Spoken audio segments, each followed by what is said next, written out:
Hello everyone, welcome to JKSSB online tutorial. मेरा नाम अजय है और आज हम जीडीपी जिसमें नेशनल इनकम के अंदर हम लोग पार्ट नंबर 2 की बात करेंगे। तो लास्ट क्लास में मैंने आपको जीडीपी और नेशनल इनकम के बीच में डिफरेंस समझाने की कोशिश करी थी एंड होपफुली आप बहुत अच्छे से समझ भी गए होंगे। मैंने क्वेश्चन भी पुट किए थे, ठीक है।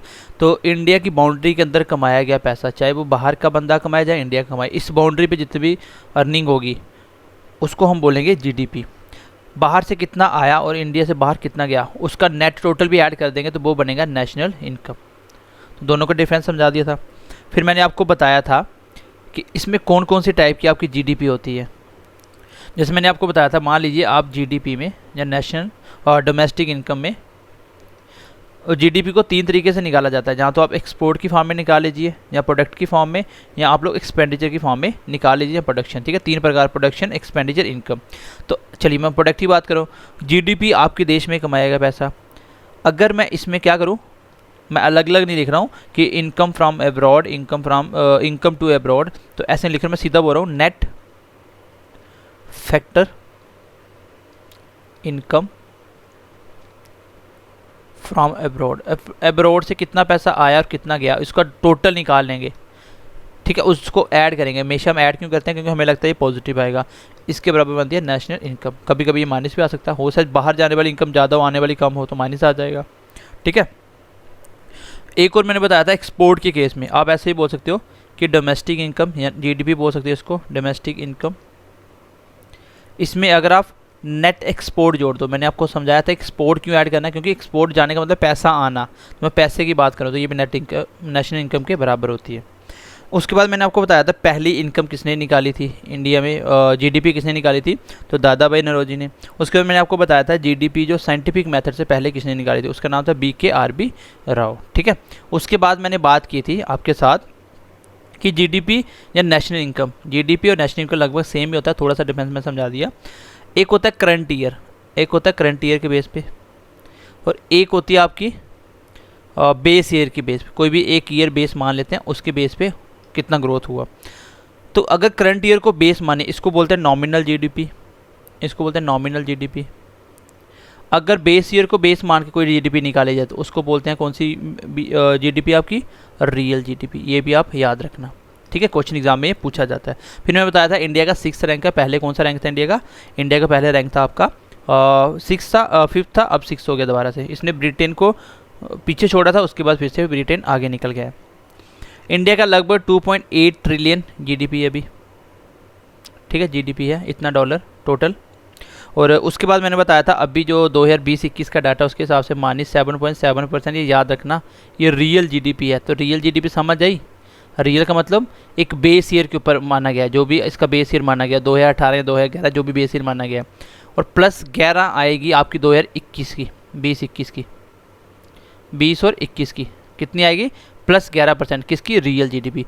और अगर बात करें आपकी नॉमिनल की, तो बोल रहे हैं कि नॉमिनल कितनी होगी? 15.4%।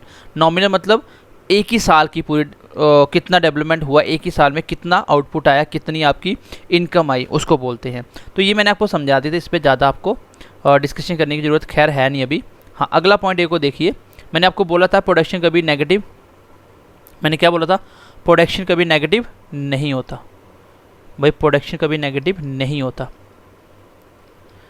ये जीरो हो सकता है, प्रोडक्शन मतलब कुछ भी नहीं बन रहा।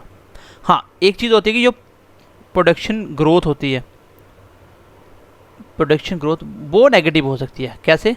मान लीजिए 2010 में आपने 10 रुपये कमाए, 2011 में आपने 8 कमाए, लेकिन 8 तो हुआ ना, 8 तो प्रोडक्शन की, पहले 10 करते थे, 2 की कमी हुई मतलब -2 हो गया। तो -2 10 के ऊपर कितना होता है? 2 10 के ऊपर कितना होता है? 20%। तो 20% का ग्रोथ रेट माइनस में चला गया। तो यही आपको बता रहे थे कि आपकी जीडीपी -23 हो गया, तो वो पीछे के कंपैरिजन में माइनस में चला गया था, लेकिन प्रोडक्शन कभी जीरो नहीं होती, ठीक है। चलिए आज की क्लास हम स्टार्ट करते हैं आगे। और एक बात मैं आपको क्लियर कर देता हूँ, हमें भी पता है कि आपका सिलेबस ख़त्म करना है, ठीक है भाई। अगर मैं बात करूँ साइंस की, तो ऑलमोस्ट 70 to 80% तो हो ही गया है। 20% बचा उसको मैं इसी वीक में ख़त्म कर दूंगा, सिलेबस खत्म हो गया आपका साइंस का। अगर मैं बात करूँ इकोनॉमिक्स की, फिर जब ये खत्म हो जाएगा बचेगी इकोनॉमिक्स। इकोनॉमिक्स में ये चैप्टर खत्म होने के बाद भी 4 से 5 चैप्टर बचे हैं, और बीच में 2-3 चैप्टर हैं, एक 2 लेक्चर के, और एक चैप्टर आपका बड़ा होगा बस। मतलब इसको भी मैं लगभग 10 तारीख तक मेरे ख्याल से इसको ख़त्म कर दूंगा मैं, मतलब 15 बोला था उससे पहले ख़त्म कर दूंगा। अब बच्चे मुझे नहीं समझ आती वो कौन से बच्चे होते हैं। देखो हम लोग एक बच्चे के हिसाब से नहीं पढ़ा सकते। हमने पहले भी आपको बोला था कि 15 अप्रैल तक हम लोग सिलेबस ख़त्म करेंगे। इसके बाद आपकी सिर्फ और सिर्फ प्रैक्टिस चलेगी, इसके साथ साथ आपके टेस्ट मिलेंगे आपको, ठीक है, टेस्ट बन जाएंगे। और लास्ट का 1.5 मंथ बहुत होता है आपकी रिवीजन, और आप पता नहीं क्या पढ़ते हो कि 1.5 मंथ में भी आपको कम लग रहा है कि रिवीजन क्या करेंगे। और हम लोग जब ऑफलाइन में पढ़ाते हैं तो उसमें तो यही होता है, जब फॉर्म में निकला उसके बाद 2.5 मंथ में पेपर होता है, उनके भी सिलेबस तो लास्ट तक चलते हैं। अब तुम लोग को 1 मंथ ज़्यादा मिल गया, इसका क्या मतलब आपका सिलेबस पहले ही ख़त्म कर दे। भाई हमें स्टार्ट किए तो 2 ही मंथ हुए हैं, 2 ही मंथ हुए हैं स्टार्ट किए, 2 मंथ में कौन से सिलेबस ख़त्म होते हैं। और जिन लोगों ने ख़त्म किए हैं हमें नहीं पता उन्होंने कैसे किए हैं, ठीक है। और हमें सिर्फ कंटेंट पे बिलीव है, हम लोग क्वालिटी कंटेंट देना चाहते हैं। हम नहीं चाहते कि जल्दबाजी में आपको जल्दी जल्दी जो बचे टॉपिक ख़त्म करवा दें, ठीक है। थोड़ा सा भरोसा रखिए, अगर आपने एनरोल किया है तो थोड़ा ट्रस्ट रखिए। जब आपको हम एक चीज़ ओपनली बोलते तुम बच्चे हो यार, बच्चे हो तुम लोग, ग्रेजुएट बच्चे हो सारे। एटलीस्ट हमने एक सिंपल सी बात बोली है कि आपको जो कंटेंट हम पढ़ा रहे हैं, मैं सिर्फ ओवरऑल की बात नहीं कर रहा हूँ, मैं बोल रहा हूँ कोई भी एक चैप्टर उठा लो, उसको कंपेयर करो किसी के साथ भी, कोई भी एक चैप्टर जो आपको लगता है कि हमने अच्छा नहीं पढ़ाया, तो भी आपको पता चल जाएगा कि ये भी बाकी बात से बेस्ट था। भाई प्रैक्टिस आपको करनी है, रिवीजन आपको करनी होती है। मैं खुद करवा रहा हूँ प्रैक्टिस, हम खुद बोल रहे हैं कि हम आपको प्रैक्टिस करवाएंगे। मैंने सर को बोला नहीं सर, इस बार हम बच्चों को प्रैक्टिस भी खुद करवाएंगे और रिवीजन भी खुद करवाएंगे, ताकि बच्चों का रिजल्ट ले पाएँ, ठीक है। और बाकी शो अप करने से कुछ नहीं होता, शो अप करने से कुछ नहीं होता। हाँ, और ये जेके बैंक की मैं रियलिटी बताता हूँ। जेके बैंक में जो बच्चे हमारे पास 2018 बैच के थे, उसमें मैक्सिमम बच्चे सेलेक्ट हुए हैं। जो फ्रेशर बच्चे थे उसमें सिलेक्शन कम हुई है। क्यों? क्योंकि एक ही बार में फ्रेशर को पहली बार में नहीं समझ आती। हाँ, उसमें से जो बच्चा पहले तैयारी करा उसमें से बहुत सिलेक्शन हुई है। अदरवाइज जो बच्चा बिल्कुल फ्रेशर था उनमें से बहुत कम बच्चों की सिलेक्शन हुई है, बहुत कम बच्चों की, ठीक है। और जो बच्चे हमारे पास पुराने थे 2018 वाले, उनमें से बहुत बच्चों की सिलेक्शन हुई है। बहुत सारे बच्चों के 86, 89 इतने मार्क्स हैं, एक बच्चे के 94 मार्क्स हैं, और बाकी 80 वाले भी काफ़ी इसकी सिलेक्शन हुई है आरबी में और उसकी जो आईबी में। तो बाकी ये जो आपको सिलेक्शन के पीछे आप किसी की सिलेक्शन से आपका सिलेक्शन नहीं होगा भाई। आप लोग कंटेंट देखिए, कंटेंट को प्रैक्टिस करिए, अपना इंप्रूवमेंट देखिए, अपना रिजल्ट देखिए कि आपका इंप्रूवमेंट कैसा हो रहा है, आपका कटअप कितना जा रहा है, आप कितने नंबर ले पा रहे हो, इस टॉपिक से कितने क्वेश्चन कर पा रहे हो। इस तरीके से सिलेबस होगा भाई। सिलेबस खत्म करने से सिलेक्शन नहीं होता। मैं पहले दिन ही बोलता हूँ, मैं आज भी बोल रहा हूँ, जो पढ़ा है वो कितना आता है, उसको कितना इंप्लीमेंट कर पा रहे हो, उससे सिलेक्शन होगा। इसलिए बोलता हूँ जो पढ़ा है उसको रिवाइज इतनी बार कर दो, इतनी बार कर दो कि जब मर्जी आपसे क्वेश्चन पूछा जाए उस चैप्टर से आप क्वेश्चन निकाल पाओ। तो आप पीछे वाली चीज़ों को रिवाइज करो ना, आपको टाइम मिल रहा, तो जब हम रिवीजन करवाएंगे आपका ज़्यादा रिवीजन हो जाएगा, ठीक है। तो चलिए मैं आज का टॉपिक नेक्स्ट स्टार्ट कर रहा हूँ। नेक्स्ट टॉपिक इसी के ऊपर हम बात करते हैं आगे। तो प्लीज़ थोड़ा सा पेशेंस रखिए, और अगर आपने एनरोल किया तो ट्रस्ट रखिए, ठीक है। ट्रस्ट थोड़ा सा आपको करना पड़ेगा, क्योंकि जब तक आप हमारे ऊपर ट्रस्ट नहीं करोगे आप नहीं पढ़ पाओगे, ठीक है। ट्रस्ट आपको करना पड़ेगा। तो सबसे पहले एक बात आती है, पर कैपिटा इनकम क्या होती है। पर कैपिटा इनकम, अगर आप इनकम की बात करें कि मतलब हर बंदे की कितनी इनकम है कंट्री में, तो इसको निकालने का तरीका होता है नेशनल इनकम, देश की कितनी आई, देश की नेशनल इनकम कितनी है, और इसकी टोटल पॉपुलेशन कितनी है। अब आपको नेशनल और जीडीपी लिखने से डिफरेंस समझ आ जाएगा ना। मतलब नेशनल इनकम मतलब इंडिया के सिटीजन द्वारा कमाया गया पैसा, वो इंडिया में चाहे वो बाहर कमाया हो, तो उस हिसाब से टोटल पैसा कितना है और टोटल पॉपुलेशन कितनी है, वो है पर कैपिटा इनकम। मैं मान लेता हूँ, मान लीजिए टोटल इनकम है 100 रुपीज़, नेशनल इनकम कितनी है 100, और हमारी पॉपुलेशन है कितनी 10, मान लीजिए 10, टोटल कितना है, इसका मतलब 10 रुपये हर बंदे के हिसाब से इतनी इनकम है हमारे देश की। और हमारे देश की जो पर कैपिटा इनकम वो कम क्यों आती है, क्योंकि हमारी पॉपुलेशन बहुत ज़्यादा है, हमारी पॉपुलेशन बहुत ज़्यादा है, जिसकी वजह से इनकम कम आती है, per capita income. Per capita income जो आपका सबसे बेस्ट मेथड माना जाता है, बेस्ट या appropriate measure, appropriate measurement, appropriate measure of economic growth of a country. Question exam में पूछा गया है ये, बताइए जो सबसे एप्रोप्रिएट या सबसे बेस्ट मेथड है जो मेजरमेंट करने का इकोनॉमिक ग्रोथ ऑफ कंट्री, मतलब देश में इकोनॉमिक ग्रोथ कितना हुआ, देश में इकोनॉमिक ग्रोथ कितना हुआ, वो कौन सा मेथड होता है, वो मेथड होता है पर कैपिटा इनकम। अगर आपके हर नागरिक के पास अच्छा खासा इनकम है पर कैपिटा इनकम वो देखा जाता है। अगर जिस देश का भी वो अच्छा होगा, इसका मतलब देश में ग्रोथ कितनी हुई। मान लीजिए पहले हर बंदे की इनकम थी साल की 20 रुपये, अब हो रही है 30 रुपये, तो ग्रोथ होगी। तो सबका देखा जाएगा पर कैपिटा इनकम। ये सबसे बेस्ट मेथड होता है आपका किसी भी देश का क्या निकालने के लिए, ग्रोथ रेट, किसी भी कंट्री का ग्रोथ रेट निकालने के लिए, ठीक है। एक क्वेश्चन और होता है, ये आता है कि इंडिया इनकम के अकॉर्डिंग कौन सी पोजीशन पे आता है। इनकम के अकॉर्ड, जो इनकम अकॉर्ड इंडिया का कौन सा रैंक होता है, ये कौन सी कंट्री में आता है। ये हाई इनकम कंट्री है। दूसरा आपका पहला हाई इनकम कंट्री है, दूसरा लो इनकम, और तीसरा आपका लो मिडल इनकम। और कुछ कॉन्सेप्ट आपके एमसीक्यूज में भी कवर अप होंगे, ठीक है। क्योंकि अगर हम हर एक चीज़ पढ़ाने लगे ना तो वो यूपीएससी लेवल का हो जाएगा, फिर टोटली यूपीएससी में चले जाएंगे। और यूपीएससी लेवल आपको नहीं पढ़ाना, आपको अप्रोप्रिएट बिल्कुल सही कंटेंट एग्जाम ओरिएंटेड पढ़ना है, जहाँ से क्वेश्चन बन सकते हैं, ठीक है। हर एक चीज़ आपको, हर चीज़ हम डिटेल में नहीं बता सकते। तो बेसिकली जो एग्ज़ाम के आपके पॉइंट ऑफ व्यू से इंपॉर्टेंट है वो हर एक बात बताने की हम कोशिश करते हैं, ठीक है। और ज़्यादा बिल्कुल बताने की कोशिश करते हैं वो यूपीएससी लेवल चला जाएगा और फिर बच्चे वो सब कुछ भी नहीं कर पाएंगे, ठीक है। इकोनॉमिक्स और साइंस मैं करवा रहा हूँ, मैं आपको गारंटी दे रहा हूँ कि मैं जितना करवा रहा हूँ मोर देन सफिशिएंट होगा। आपको चुपचाप पढ़ते जाना, बस जो मैं करवा रहा हूँ, बाकी एक्स्ट्रा जितने करना करते रहो। वो जो मैं करवा रहा हूँ मुझे लगता है कि इतना मोर देन सफिशिएंट है, ठीक है। चलिए, तो इसमें इंडिया आती है लो मिडिल इनकम। ये थोड़ा सा पॉइंट है, याद कर लेना। इसका कॉन्सेप्ट बेसिक होता है, मैंने आपको ये सिखाया नहीं है फिलहाल, तो एक्स्ट्रा क्लास लग जाने से कोई फ़ायदा है नहीं। इंडिया किस में आता है ये याद कर लो बस। इंडिया लो मिडिल इनकम है। इंडिया कौन सी है, एक लो मिडिल इनकम है। ये कुछ डॉलर फिक्स किए होते हैं, जिस कंट्री का इतना डॉलर पर कैपिटा के हिसाब से होगा तो वो लो मिडल में आएगा, कौन से मिडल में आएगा, ये फिक्स की हुई चीज़ें हैं। तो इंडिया लो मिडल इनकम में आता है, ये बात छोटी सी आप याद रखना। अब क्वेश्चन ये भी आता है एग्ज़ाम में, देखो क्वेश्चन आता है एग्ज़ाम में, क्वेश्चन आता है अकॉर्डिंग टू प्रोडक्शन की बात करें। अकॉर्डिंग टू प्रोडक्शन, प्रोडक्शन समझते हो ना, मैन्युफैक्चरिंग करना चीज़ों की। प्रोडक्शन की बात करें तो जो जीडीपी कैलकुलेशन होता है, जीडीपी कैलकुलेशन होता है वो किसके ऊपर होता है, वो होता है आपका final goods and services. Final good मतलब कोई भी चीज़ तैयार होके पूरी होगी। अब मैं मान लीजिए मैं एक चेयर बना रहा हूँ, मैंने लकड़ी ली, उसकी कटिंग करी प्रॉपर, उसका फर्नीचर बनाया और अभी पूरा कंप्लीट नहीं हुआ चेयर, इसके बीच इसको तो मैं प्रोडक्शन में काउंट ही नहीं करता हूँ। जब उसकी फिनिशिंग पूरी होगी, अब इसको बेचना है, उसको बोलते हैं प्रोडक्शन। तो फाइनल गुड्स क्या है आपके और सर्विसेज कैसी है, इसको देख के आप बोल सकते हो जीडीपी कैलकुलेशन करते हैं, जो मेन इसके फैक्टर होते हैं। अगर मैं इनकम के अकॉर्डिंग देखूँ, इनकम के अकॉर्ड देखूँ तो जीडीपी कैलकुलेशन कैसे की जाती है, ये एग्ज़ाम में क्वेश्चन पूछा जाता है। देखो इसके कौन कौन से फैक्टर होते हैं ये आप लिख लीजिए, क्योंकि ये एग्ज़ाम में क्वेश्चन पूछा जाता है। एग्ज़ाम में क्वेश्चन पूछा जाता है कि इसमें से कौन सा आपका जीडीपी में काउंट किया जाता है, कौन सा नहीं किया जाता। तो एक साइड तो मैं लिख रहा हूँ जो काउंट किए जाते हैं, ये आपकी फैक्टर इनकम है। मोस्ट इंपॉर्टेंट क्वेश्चन आता है एग्ज़ाम में। एक तो आपका फैक्टर इनकम है और एक आपका है जो नॉट इंक्लूड होगा, मतलब इससे कोई भी जीडीपी में फ़र्क नहीं पड़ता, इसको जीडीपी में काउंट नहीं करते हैं। अब देखिए इसमें आता क्या क्या है ठीक है, ये क्वेश्चन एग्जाम में पूछेंगे इसलिए मैं इसको बता रहा हूँ। सबसे पहले आपका जो इनकम में काउंट होगा, आपको बोला जाएगा क्या सैलरी आपकी काउंट होगी।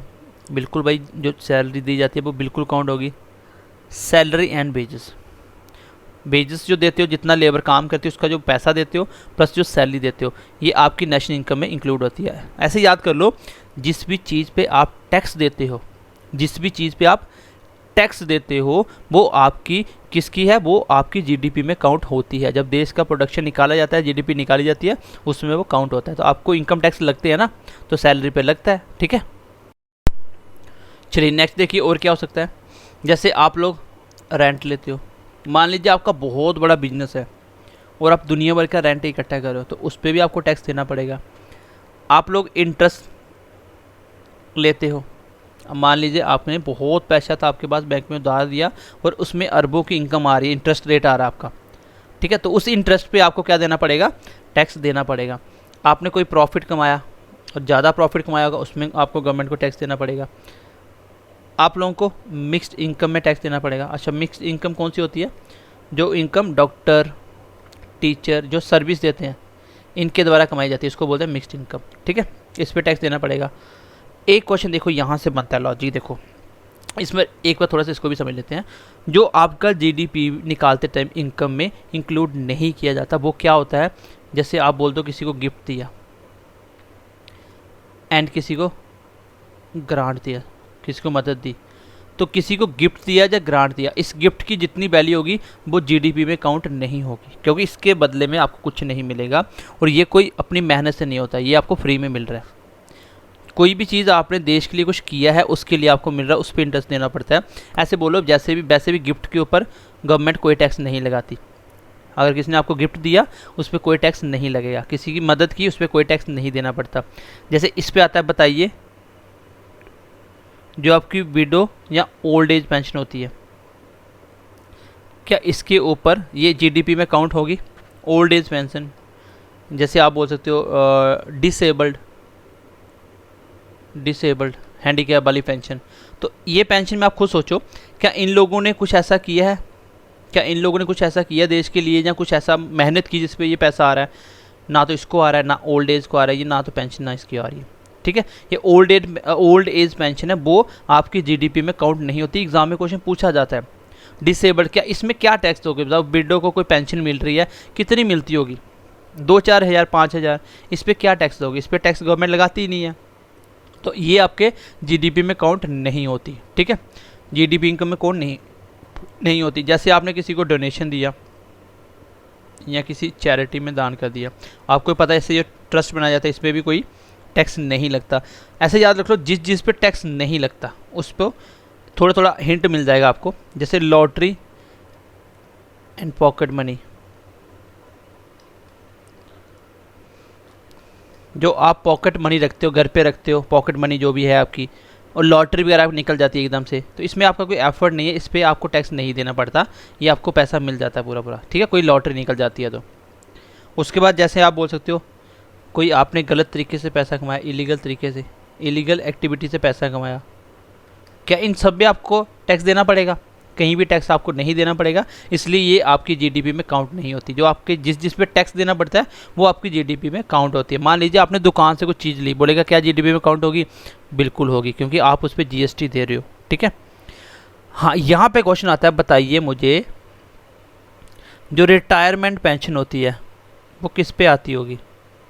भाई रिटायरमेंट पेंशन आपको क्यों मिल रही है? क्योंकि आपने फौज में नौकरी करी है, कहीं भी जहाँ नौकरी करी है उसमें आपने पूरा एफर्ट पहले दिया, उसी का तो पैसा आ रहा है ना, तो उस पर टैक्स भी कटता, आपको ही पता होगा, इनकम टैक्स लगता है उसके ऊपर भी। तो ये आपकी कौन सी सैलरी में आएगी? ये जीडीपी में काउंट होगी ये सारा। लेकिन ये जो चीज़ें हैं ना, ये याद कर लेना, क्वेश्चन एग्जाम में आए हुए हैं, इसमें कौन सा जीडीपी में इंक्लूड नहीं होता। ठीक है, कौन सा जीडीपी में इंक्लूड नहीं होता। जैसे कमीशन मिली आपको कहीं, तो कमीशन कहाँ से मिलेगी? कोई बिजनेस कर रहे हो वहाँ से कमीशन मिली, अगर कमीशन अच्छा खासा होगा तो उस पर भी टैक्स देना पड़ेगा आपको, उस पर भी टैक्स आपको देना पड़ेगा। चलिए एक और लिख लीजिए, यहाँ पे इससे लिख लीजिए, जैसे आपने शेयर मार्केट में पैसा लगाया, उसकी इनकम बनी, उस पर टैक्स लगता है? भाई बिल्कुल भी नहीं लगता। शेयर मार्केट में अगर आपने 100 लगाया, उसका 120 बन 120 आपको मिल जाएगा, यहाँ पे टैक्स नहीं देना। ये भी एक तरह की लॉटरी तो हुई, ये भी एक तरह की लॉटरी सिस्टम है। शेयर मार्केट ऊपर आ गया तो पैसा मिल जाएगा। जैसे आपको बोलेगा इंश्योरेंस, जो आपका इंश्योरेंस होता है, इंश्योरेंस मिलता है, क्या इस पर आपको टैक्स देना पड़ता है? ये भी एक तरह की लॉटरी होती है। भाई इंश्योरेंस कुछ भी आपको जिसके लिए किया था उसका क्लेम किया, आपको इंश्योरेंस मिल गया फ्री में, तो जैसे हेल्थ इंश्योरेंस हो गया, तो ये एक तरह की लॉटरी होती है। तो आपको बेसिकली ये पॉइंट याद करने हैं कि किस पे आपको टैक्स नहीं देना पड़ता, वही सारी चीज़ें किस में आती हैं? वो सारी चीज़ें इनकम जीडीपी में इंक्लूड होती हैं। जैसे कमीशन लिया इनकम में आएगा, तो ये थोड़ी सी बातें देख लेना, आपको समझ आ जाएगी। बस आपको ये देखना है यहाँ पे कि जिस पे नहीं देना पड़ता बाकी सारे पे देना पड़ता है। आप देख लो गिफ्ट पे ये क्वेश्चन आया हुआ है, बीडो वाला क्वेश्चन आया हुआ है। ओल्ड एज पेंशन बोलेगा, बताइए जीडीपी में काउंट होगा कि नहीं होगा? गिफ्ट या ग्रांट दिया जीडीपी में काउंट होगा कि नहीं होगा? ठीक है, लॉटरी निकली आपकी, जीडीपी में काउंट होगी नहीं होगी? तो ये चीज़ें जीडीपी में काउंट नहीं होती हैं। और आई होप यहाँ तक आपको समझ आ गई होगी। मैंने आपको बताया पर कैपिटा इनकम क्या होता है, जिसमें नेशनल इनकम टोटल पॉपुलेशन नीचे रखो, पर कैपिटा इनकम निकल जाएगी। मैंने बताया सबसे अच्छा अप्रोच क्या है किसी कंट्री की ग्रोथ रेट चेक करने का, तो answer will be per capita income, इसका आंसर होगा। इंडिया इनकम के अकॉर्डिंग कौन से रैंक पे, मतलब कैसी कंट्री है? ये आपकी लो मिडिल इनकम कंट्री है। अगर प्रोडक्शन के हिसाब से देखें तो किस हिसाब से सबसे अच्छा तरीका होता है, फाइनल गुड्स एंड सर्विस को देखा जाता है। अगर जीडीपी कैलकुलेशन की बात करें किसके आधार पे, इनकम के आधार पे, तो वो मैंने आपको बता दिया कि कौन सा होता है, ओनली जो इनकम फैक्टर कौन कौन सा होता है, ये मैंने आपको सारे फैक्टर, इन सब फैक्टर को ध्यान में रखा जाता है, इसको देख के जीडीपी निकाली जाती है अगर इनकम की निकालोगे तो। ठीक है, आई होप अच्छे से समझ आ गया होगा। चलिए थोड़ा सा आगे बढ़ते हैं। अब हम आते हैं इसके न्यूमेरिकल क्वेश्चन में कैसे कैसे आते हैं। देखिएगा, आप एक भी क्वेश्चन गलत नहीं करोगे। ये थे उसके फैक्चुअल पॉइंट सारे। अब मैं लेता हूँ आगे न्यूमेरिकल वैल्यू। चलिए पहले हम निकालते हैं डोमेस्टिक इनकम, फिर हम निकालेंगे नेशनल इनकम। सबसे पहले हम निकालेंगे डोमेस्टिक। चलिए पहले लिखिए डोमेस्टिक इनकम, जिसको आप जीडीपी भी बोलते हो। ठीक है, कंट्री की इनकम। इसमें आप क्या क्या लिखोगे, एक तो लिखोगे आप जीडीपी फैक्टर कॉस्ट, एक आप लिखोगे जीडीपी मार्केट प्राइस। ठीक है, या मार्केट प्राइस। उसके बाद लिखोगे एनडीपी फैक्टर कॉस्ट, और एक लिखोगे एनडीपी मार्केट प्राइस। इसके मतलब क्या है अभी समझ आ जाएगा कि क्या क्या होते हैं। चलिए, जहाँ पे बीच में डी लगा हुआ है, इसका मतलब डोमेस्टिक की बात हो रही है, इसका मतलब डोमेस्टिक की बात हो रही है। इसका मतलब होता है ग्रॉस डोमेस्टिक, ये तो आपको ही पता है जीडीपी की फुल फॉर्म क्या होती है, प्रोडक्ट। और एफसी का मतलब क्या होता है, फैक्टर कॉस्ट। अब फैक्टर कॉस्ट क्या होती है मैं आपको समझाता हूँ अभी। यहाँ पे लगा जीडीपी एमपी, तो यहाँ पे जीडीपी का मतलब यही है ग्रॉस डोमेस्टिक प्रोडक्ट, और एमपी का मतलब मार्केट प्राइस, मार्केट प्राइस। ये मैं आपको समझाता हूँ अभी। ठीक है, ये समझाता हूँ। एनडीपी मतलब होता है नेट, नेट।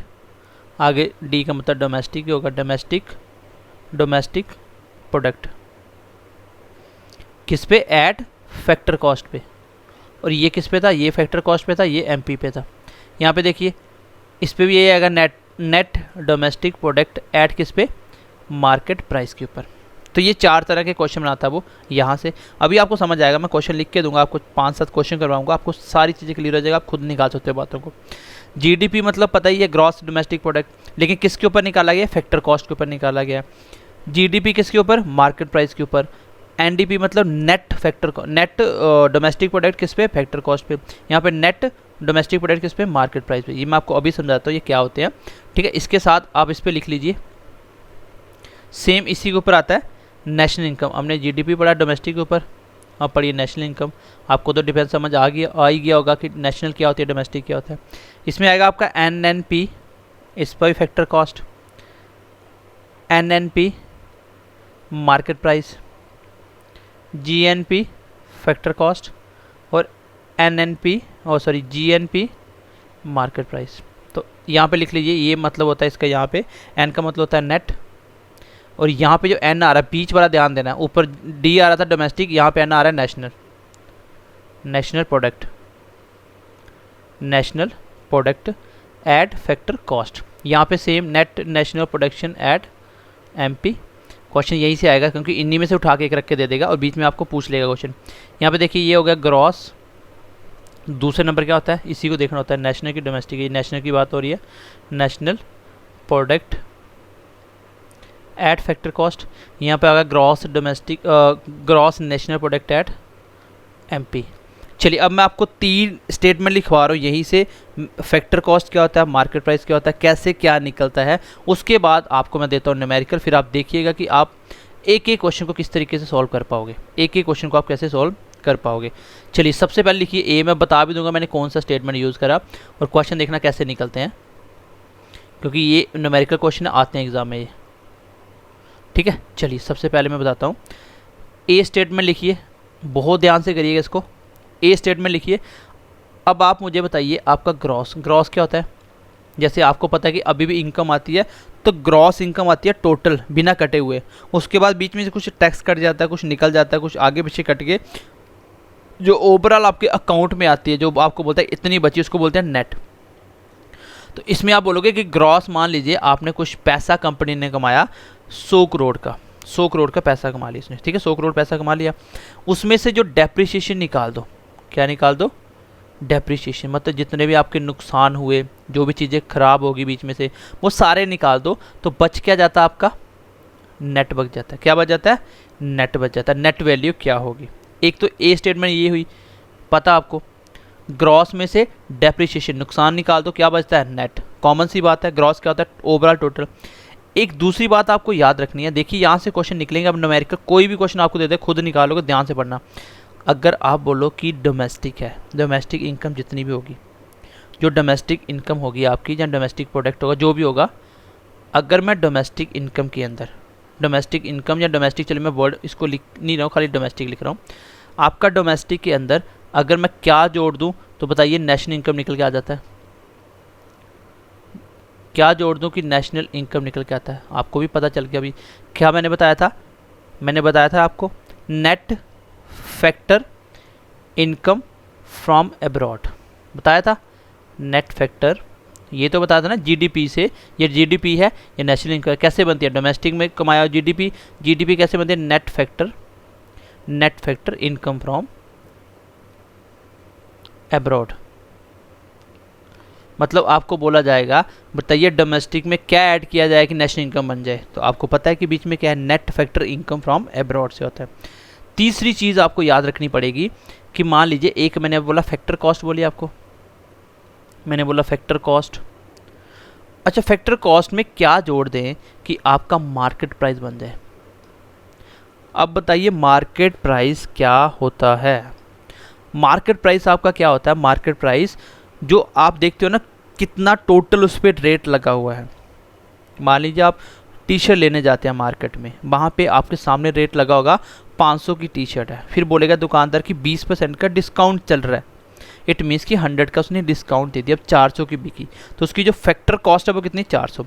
इसको ऐसे समझ लो कि यहाँ पे आपने कोई चीज़ बनाई, इतना आपका पूरा कॉस्ट आया फैक्टर, फिर उसको आपने एक्सपोर्ट इंपोर्ट करना, कहीं दूसरी जगह पे लेके जाना है, ये आपका फैक्टर कॉस्ट वो है जो बनाने में चीज़ पे खर्चा आया। फैक्टर कॉस्ट जिसमें फैक्टर लगे, इस कॉस्ट को बनाने में चीज़ की कॉस्ट को जितने फैक्टर उस पर यूज़ किए गए वो सारे की कॉस्ट, प्लस उसमें मैं क्या जोड़ दूँ, मैं उस पर जोड़ दूँ नेट इनडायरेक्ट टैक्स, उस पर जो टैक्सेस लगे, जितने भी टैक्स लगे, इनडायरेक्ट जो भी टैक्स लगे उसके ऊपर, उन दोनों को मिला दूँ, तब बनेगी मेरी क्या मार्केट प्राइस। यहाँ से ध्यान में देने वाली बातें ये है, अगर आपको ग्रॉस से जाना है डोमेस्टिक के पास, और सॉरी ग्रॉस से जाना है नेट के पास, तो डेप्रिसिएशन को माइनस कर दो। यहीं से उल्टा भी बनता है कि अगर आपको ग्रॉस से नेट से डोमेस्टिक के पास जाना तो आपको ऐड करने पड़ेंगे डेप्रिसिएशन, यही होगा ना, इसको उधर लेके चले जाओ। नेट में अगर मैं डेप्रिसिएशन जोड़ दूँ तो बन जाएगा ग्रॉस। अगर मैं नेशनल इनकम में से इसको हटा दूँ नेट फैक्टर को, बचेगा डोमेस्टिक। अगर मैं एमपी में से इसको माइनस कर दूँ, बीच में क्या बचेगा फैक्टर कॉस्ट। फैक्टर कॉस्ट में क्या जोड़ दो, इनडायरेक्ट टैक्स जोड़ दो, आपको बचेगा मार्केट प्राइस। एक एग्जांपल करवाता हूँ, क्लास को ख़त्म करता हूँ, कल मैं आपको इसके ऊपर एक्स्ट्रा क्वेश्चन करवा के बताऊंगा कि कैसे क्वेश्चन निकालो। जैसे मैं सबसे पहला क्वेश्चन लिख रहा हूँ, इसमें छोटा सा क्वेश्चन है, बोलेगा बताइए difference between GDP factor cost and NDP factor cost, बताइए इसके बीच में डिफरेंस क्या है।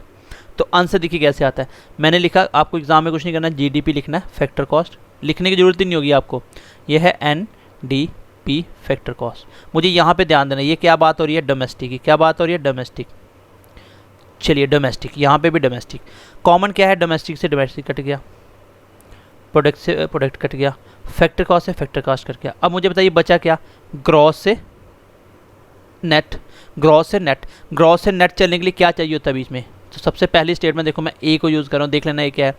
अगर मैं ग्रॉस में से क्या निकाल दूँ, माइनस कर दूँ डेप्रिसिएशन, तभी तो बचता है नेट, यही था आंसर। इसका मतलब दोनों के बीच का डिफरेंस कितना है, डेप्रिसिएशन का, ये इस क्वेश्चन का आंसर होगा। ये क्वेश्चन डिफिकल्ट है, लेकिन अगर आपको कॉन्सेप्ट समझ आप कर लोगे।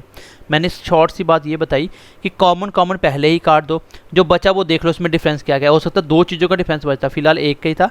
ग्रॉस में नेट के बीच में क्या आता है, ग्रॉस में डेप्रिसिएशन निकाल दो, नेट आता है, नेट में डेप्रिसिएशन जोड़ दो, ग्रॉस आता है, बीच का डिफरेंस कितना है, डेप्रिसिएशन। इस तीनों स्टेटमेंट को घर से पढ़ के आना अच्छे से, कल हम इसके ऊपर क्वेश्चन करने वाले हैं, ठीक है। तीनों स्टेटमेंट को, ग्रॉस में से डेप्रिसिएशन निकाल दो, नेट आता है, डोमेस्टिक में ये net factor income from abroad जोड़ दो तो नेशनल इनकम, ये तो मैंने बताया हुआ है। फैक्टर कॉस्ट में indirect tax, net indirect tax जोड़ दो तो एमपी आता है। तो आई होप समझ गए होंगे। कल की क्लास में इसका हम पोस्टमार्टम करेंगे, हर एक क्वेश्चन करेंगे बहुत अच्छे तरीके से। सो चलिए मिलते हैं अगली क्लास में, ध्यान रखिए अपना, bye bye, take care and God bless you.